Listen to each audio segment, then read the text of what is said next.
Oke, Assalamualaikum warahmatullahi wabarakatuh. Perkenalkan, nama saya Raska Adha Salsabila dari Prodi Geografi Angkatan 2023 Universitas Amkom Yogyakarta. Di sini saya akan menjelaskan tentang konsep kepemimpinan. Jadi menurut saya, konsep mengenai kepemimpinan didasarkan pada rasa keinginan pada dalam diri seseorang untuk mencapai tujuan dari suatu kelompok. Dalam proses mencapai tujuan tersebut, tentunya pemimpin tidak hanya memerintah atau mengambil keputusan, tetapi juga mempertanggungjawabkan segala hal yang terjadi dalam proses tersebut. Pemimpin juga harus dapat menyatukan visi misi setiap anggota kelompok. Segala hal yang diputuskan hendaknya merupakan keputusan yang terbaik untuk mencapai tujuan kelompoknya. Lalu yang kedua, pengalaman pribadi saat sukses memimpin sebuah kelompok.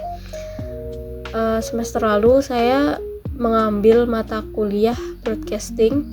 Dalam mata kuliah tersebut, saya ditunjuk sebagai sutradara dari suatu kelompok. Memang awalnya saya ragu tetapi saya tetap mencoba. Saya membagi peran-peran setiap anggota sesuai dengan kemampuan mereka.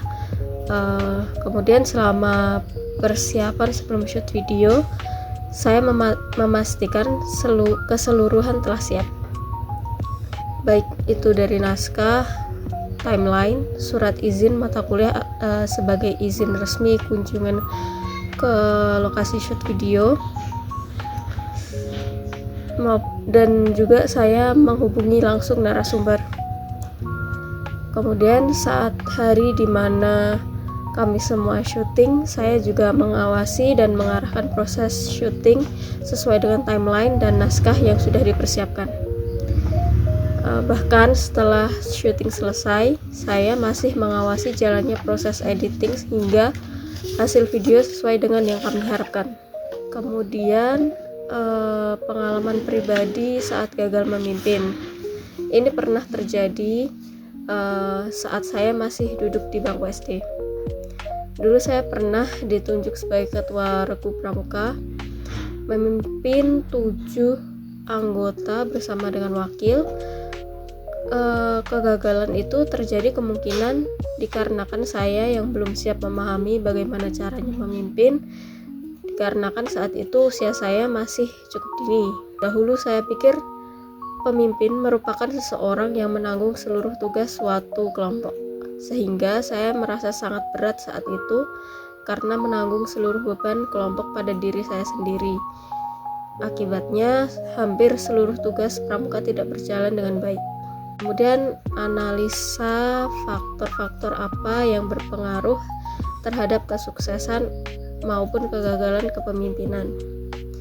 Berdasarkan pengalaman saya, berhasil atau tidaknya dalam memimpin sebuah kelompok dipengaruhi oleh beberapa faktor. Yang pertama, pemimpin harus adil, khususnya dalam pembagian tugas peran. Tugas dan peran dibagikan secara adil sesuai dengan kemampuan dan keahlian pada para anggota. Kemudian rasa percaya terhadap anggota yang dipimpin. Apabila seorang pemimpin telah mengamanahi tugas dan peran terhadap anggota, maka hendaknya pemimpin percaya kepada anggota-anggotanya. Ini akan menumbuhkan rasa hormat dan rasa percaya para anggota terhadap pemimpin. Lalu terbuka. Seorang pemimpin hendaknya tetap terbuka terhadap pendapat anggota lain yang dipimpin. Terlebih apabila pendapat tersebut sangat mendukung tujuan mereka, maka tidak ada salahnya seorang pemimpin menerima pendapat anggota yang dipimpinnya. Kemudian mengutamakan kepentingan bersama daripada kepentingan individu. Ini merupakan perwujudan dari sifat pemimpin yang berorientasi terhadap visi misi kelompok. Kemudian mampu menumbuhkan solidaritas antar anggota. Ini dapat dilakukan dengan menumbuhkan rasa cinta para anggota terhadap tugas dan peran yang didapatkan. Kemudian untuk pendapat tentang kepemimpinan diri, kepemimpinan diri menurut saya adalah cara bagaimana kita mampu mengendalikan diri sendiri. Berdasarkan pengalaman saya, kepemimpinan diri bergantung pada bagaimana kita mengendalikan diri apabila menghadapi suatu permasalahan dalam kelompok.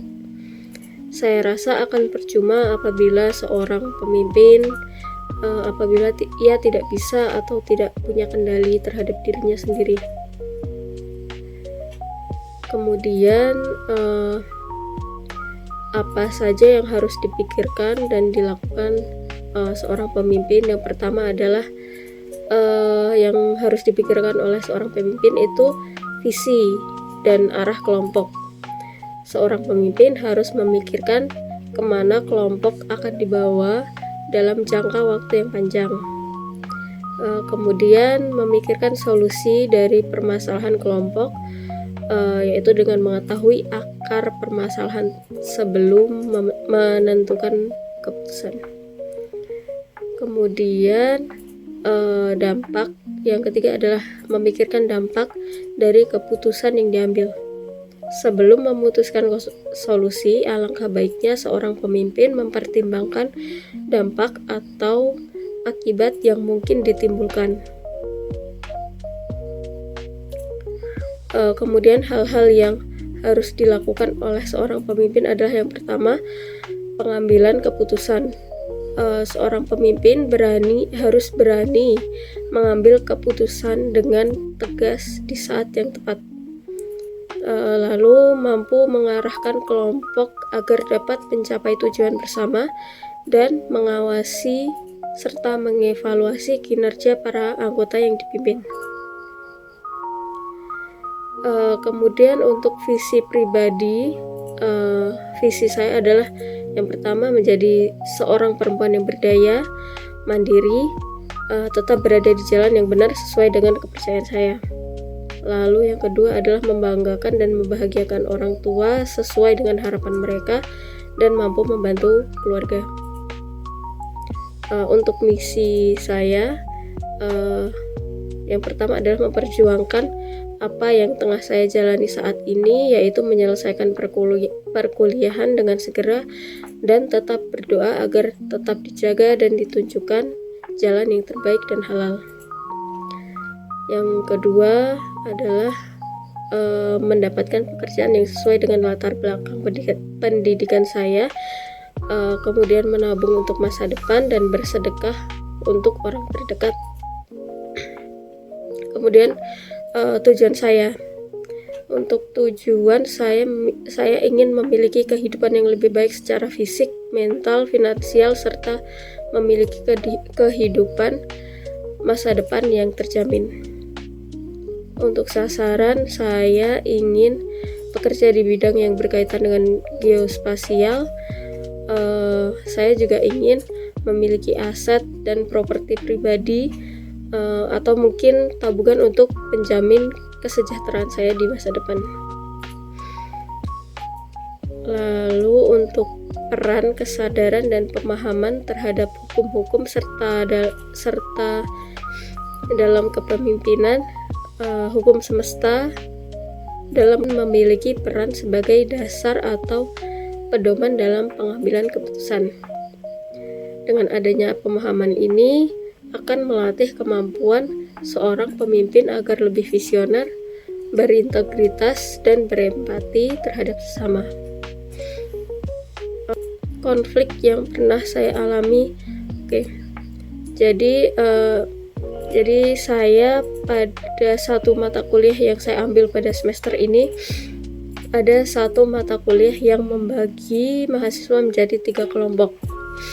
Saya masuk di salah satu kelompok, dan selama pembelajaran dan penugasan ada beberapa mahasiswa di kelompok tersebut yang cukup memberatkan kami. Beberapa mahasiswa tersebut memang kurang memahami apa yang sudah dipelajari selama masa perkuliahan, sehingga pembagian tugas menjadi terhambat, serta pekerjaan kami juga tidak maksimal. Hanya saja permasalahan ini justru memecah hubungan baik saya dengan salah satu rekan atau salah satu mahasiswa dari beberapa mahasiswa yang saya sebutkan tadi. Dan meskipun saya masih berusaha profesional, karena permasalahan kami hanya disebabkan oleh pekerjaan, saya masih berusaha mempertahankan hubungan baik dengan yang bersangkutan di luar urusan pekerjaan. Meskipun memang yang bersangkutan seperti menjaga jarak dari saya, tetapi saya menghormati batas yang diberikan. Saya pribadi lebih memilih menghadapi konflik karena bagi saya menghadapi konflik adalah bentuk tanggung jawab setiap orang. Apapun konflik yang terjadi dalam hidup seseorang merupakan bentuk dari konsekuensi atas pilihan yang telah dipilih secara sadar. Sehingga penting bagi kita, atau mau tidak mau ataupun suka tidak suka, tetap wajib mempertanggungjawabkan dengan cara menghadapi konflik tersebut. Kemudian nasihat saya kepada diri saya sendiri yaitu jangan mudah puas dengan hasilmu saat ini. Seberapapun yang kamu capai, akan tetap ada yang bisa melampauimu. Jangan pernah meremehkan orang lain hanya dengan status, keahlian, atau kompetensi. Setiap manusia memiliki kompetensi di bidang yang berbeda-beda. Oke, baik, mungkin itu saja dari saya. Sekian. Assalamualaikum warahmatullahi wabarakatuh.